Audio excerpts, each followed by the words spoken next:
ส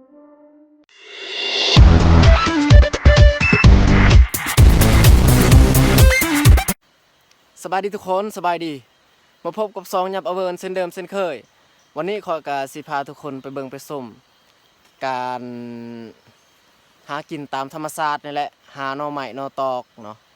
แล้วก็คอยสิไปตัดไหมเฮียเลยเนาะมาเฮ็ดกระติบมือนี้มากับน้องสาย2คนน้องสายก็อายุก็11ปีเนาะน้องสายล่าเนาะตอนนี้ก็เรียนชั้นมป.3 แต่ว่ามื้อนี้บ่ได้เรียนเนาะวันอาทิตย์เฮาก็เลยมาหากินตามธรรมศาสตร์บ้านเฮาไปหาหน่อไม้เลย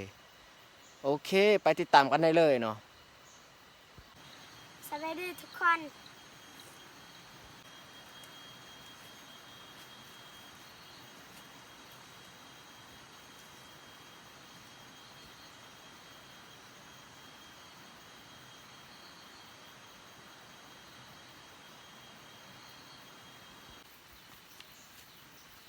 นี่แหละน้องทรายข่อยเจ๊กระทง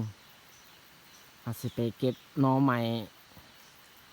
หรือว่ามีหมากไม้หมากตอกเฮาก็เก็บใส่พอได้กินตอนเที่ยง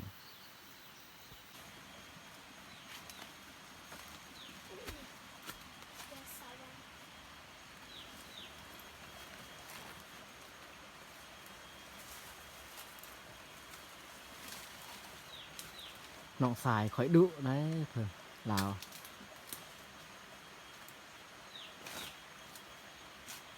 ไปหากินหายากก็บ่แม่นอิหยังดอกหาหน่อไม้นี่แหละ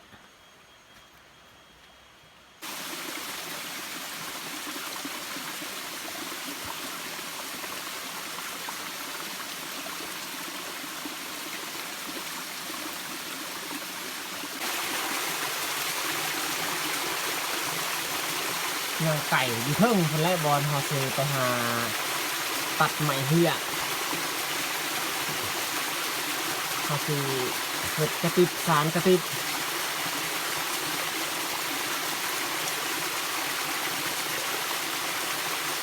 น้องทรายเราพาไป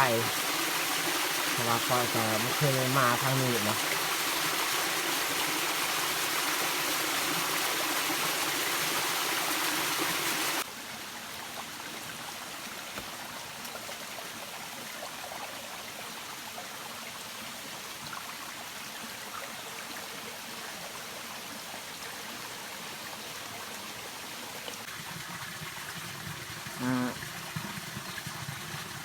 กระปูนี่แหละแถวห้วย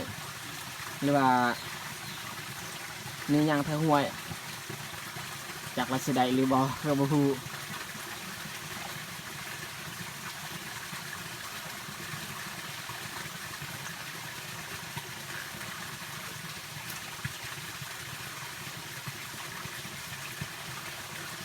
เพราะว่าแถวห้วยบ้านข่อยนี่หากินค่อนข้างยากสัตว์น้ำก็หายากคือกันบ่ค่อยหลายปานใดกระทงก็ใหญ่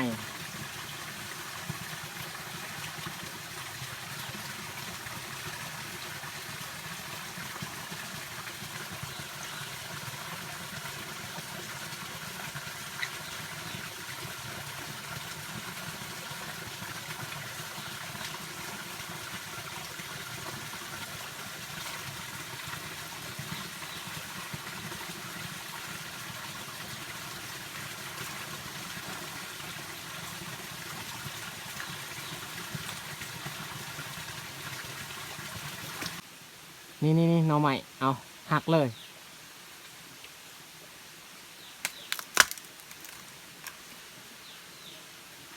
ใส่หน่อหนึ่งแหละปอกเลยอยู่หันปอกเลยอยู่หันปอกเป็นอยู่บ่ เ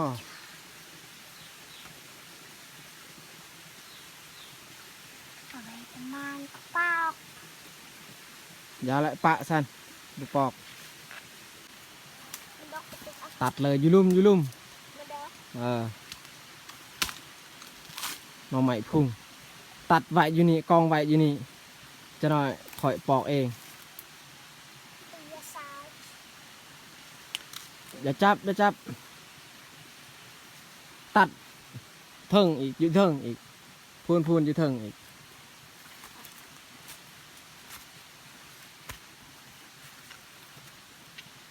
มันดอก สำนันแหละ เอ้ยเอาไปดอก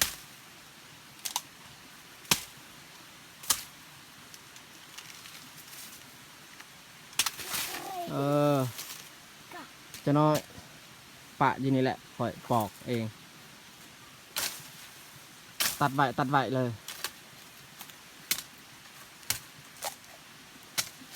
อย่าตัดสูงหลาย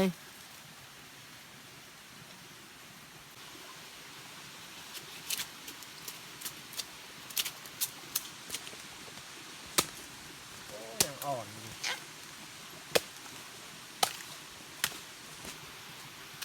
น้องใหม่ทุ่ง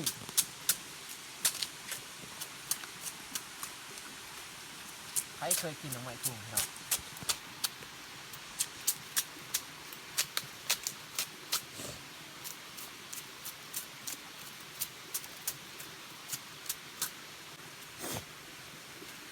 โอ้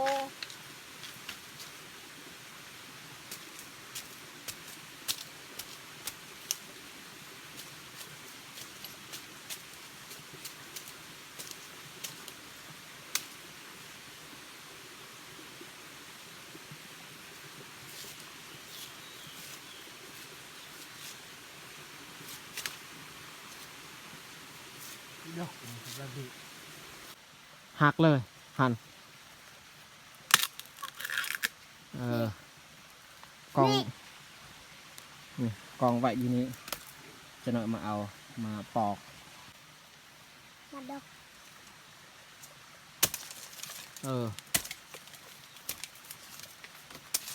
จับมานี่คอยสีกองไว้อยู่นี่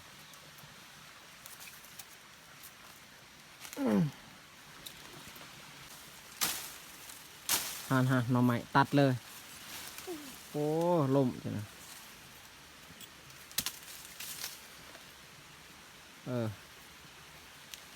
เอาขึ้นใบอยู่เถิงฮะ แม่ มานี่ก็ได้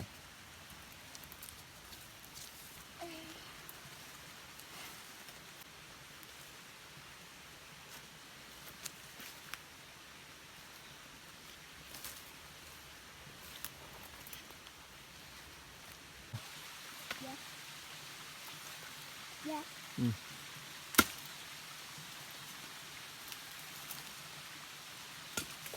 นี่จ้ะ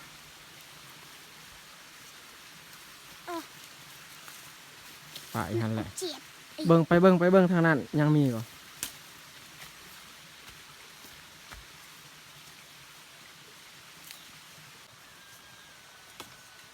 ตัดได้อยู่ป่ะ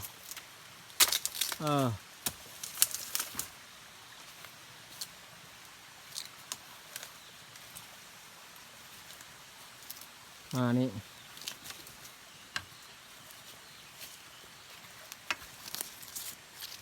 โอเค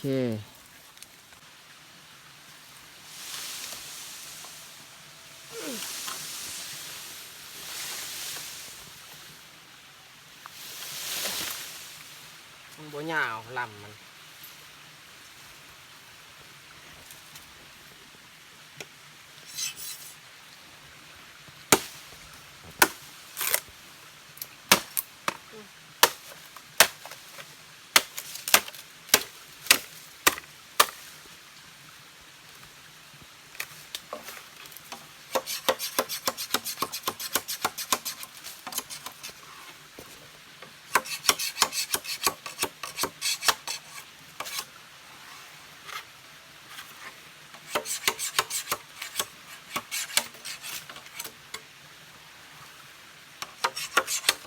นี่แหละเอาสิตัดแล้วเอามาจักจะหน่อยเอาสิเฮ็ดอันกระติบ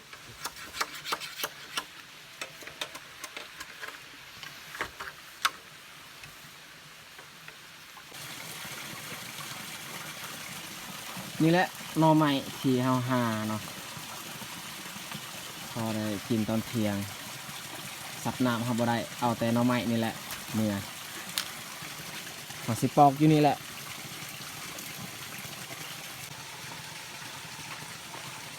กลาง ตัวถากโอ้ถากนี่ลายขนาดโอ้ดูดเลือดเฮา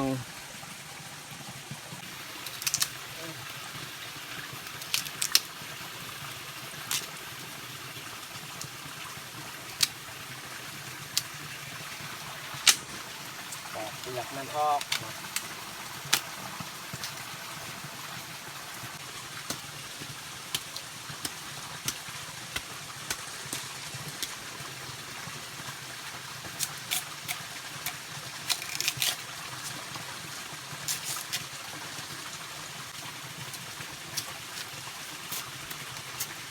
แต่ก่อนห้วยนี่ก็สัตว์น้ำกับลายคือกันแต่ว่าเดี๋ยวนี้ไม่ค่อยมีหายาก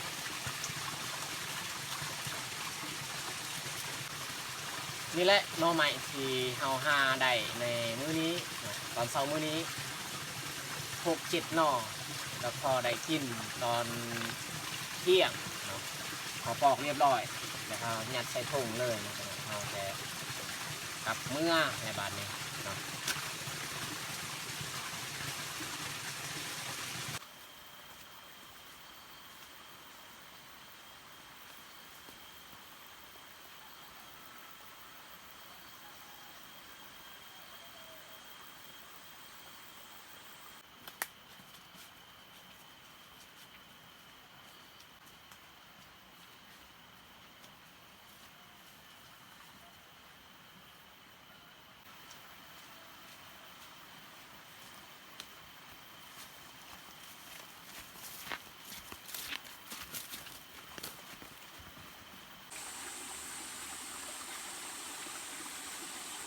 นี่แหละใหม่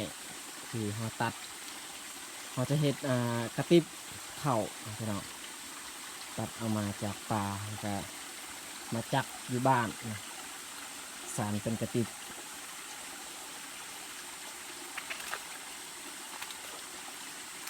โอเคสำหรับคลิปนี้เราก็จะจบลงเพียงเท่านี้เนาะแล้วก็ทุกท่านที่เขามาเบิ่งมาชมถามักคลิปนี้ก็อย่าลืมฝากกดไลค์กดติดตามและกดกระดิ่งเพื่อบ่พลาดมีคลิปใหม่ๆก็จะได้ชมอีกเนาะเอาเนาะขอบใจ